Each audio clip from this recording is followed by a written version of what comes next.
Good morning. Thank you once again for joining me with Storytime with Joyce. I hope everybody's holidays were just fabulous. And where we left off with Betty is that she does have a place of her own. It's a one-room studio apartment. And she was going to look for another job, and she was going to go to the zoo to see what they had opened. So let's take a look. It's chapter 25, and it's called Bushman.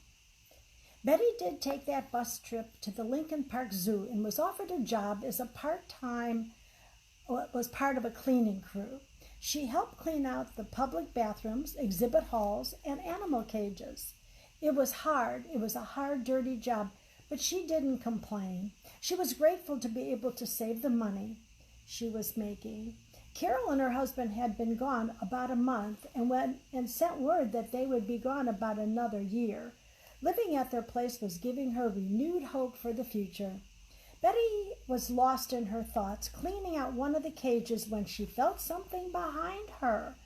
It was a gorilla. She screamed and hurled her mop toward the animal. Next thing she felt was a pinch on her buttocks from the gorilla's fingers. If that had been a man, she would have slapped him. From nowhere came a loud voice. "Bushman, no! Bushman, come!" Bushman came to the Lincoln Park Zoo in 1930. He had been orphaned as an infant in Cameroon in West Africa and was sold to the zoo for $3,500 by a missionary and an animal trader. He appeared in newsreels and became an international attraction. He was photographed often and was a temperamental subject for sure, often hurling food and his dung at reporters. Not nice. But no other animal in Chicago area zoo had ever drawn the crowds like Bushman did in his stark steel cage. People came from all over to see him. One day someone threw a pair of sunglasses in his cage, and Bushman put them on. From that day forward, people gave Bushman everything from cigars, which he put in his mouth, to all kinds of food. Once a week, the trainer would bring him out on the lawn, and together they would perform simple tricks for the crowd. The trainer would wrestle with him, Bushman, to the squeals and the delight of the children. Since Bushman weighed 550 pounds, some people worried about the trainer putting his life in danger. However, the two seemed to have a mutual respect for each other. The booming, loud voice came again. "Bushman, come!" Bushman was not listening to his trainer. Eventually, Bushman left Betty alone. He scurried down the hallway to the exhibit hall, into the kitchen, and back into the corridor where his cage was housed. Bushman had roamed around for nearly 3 hours until a harmless garter snake frightened him back into his cage. A tall, brawny man approached Betty and asked, "Are you all right?" Betty answered faintly, "I think so," then asked, "Who are you?" "I'm Bushman's trainer and handler," the man answered. "He scared the daylights out of me. He pinched my bottom. Sorry, I don't know where he picked that up. He has pinched my behind a couple times too. You know how he mimics people? He must have seen someone do that. Glad you're all right. Thanks, no one will ever believe that a gorilla pinched my behind.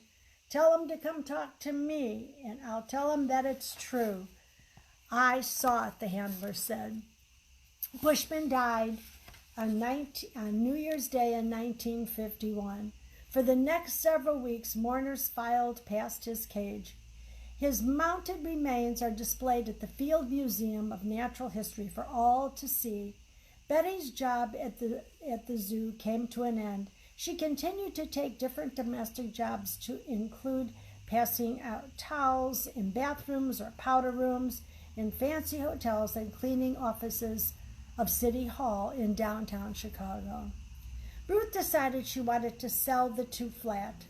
It was becoming a financial struggle for her since Carol and Richard weren't able to contribute to the building like they did in the beginning. Richard was getting military pay, and although he did not lose his job, there was no income from it. She discussed this with Richard and Carol, and they agreed.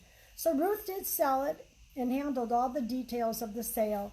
She and her son Danny moved into a home with her in-laws. Betty was again literally homeless, but Ruth found her a one-room flat in a rooming house in the city. Richard was transferred to a California military base and knew that when they came back to Chicago, they would actually literally be homeless as well.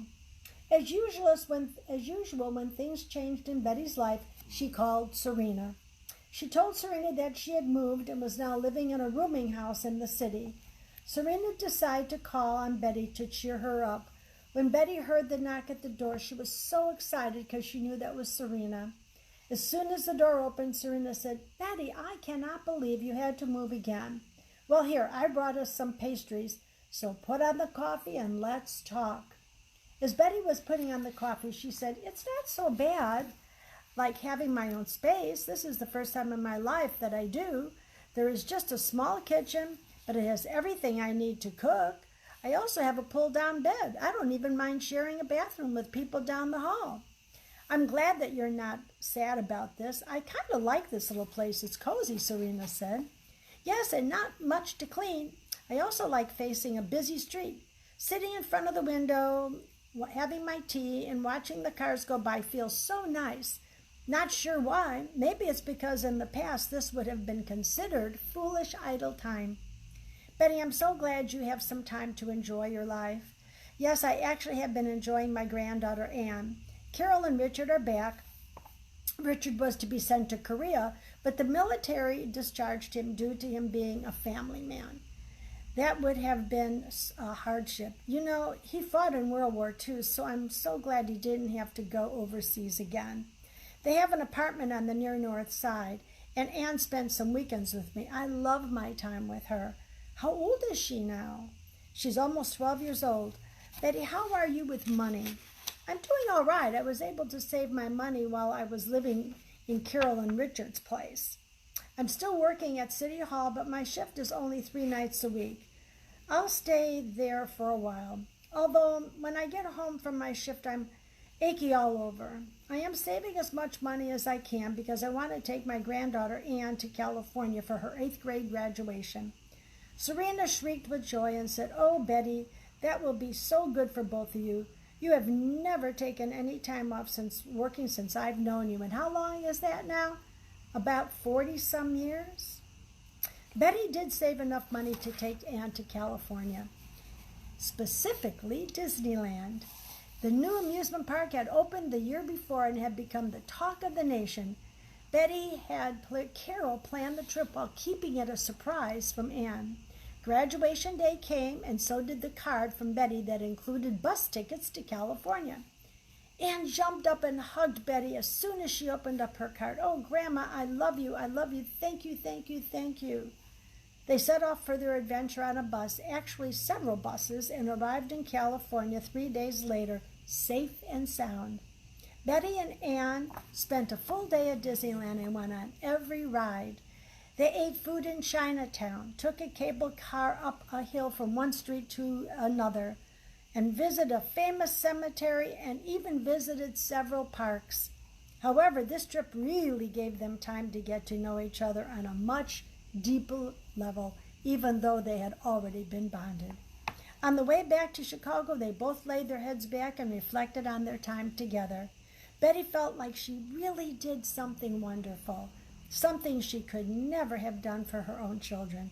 She felt grateful and fulfilled, probably for the first time in her life. Well, thanks again so much for joining me. And we're almost getting to the end of the book Betty. The next chapter is chapter 26, and it's called Fire. And if you'd like to buy my books, either Betty or the second book, which is Ruth, and the third book, which is Carol, you can go to Amazon.com. All the books are written by Joyce Bennett-Hall. Or you can go to my website, JoyceBennettHall.com. Thanks again so much. Have a great week. See you next Tuesday. Bye.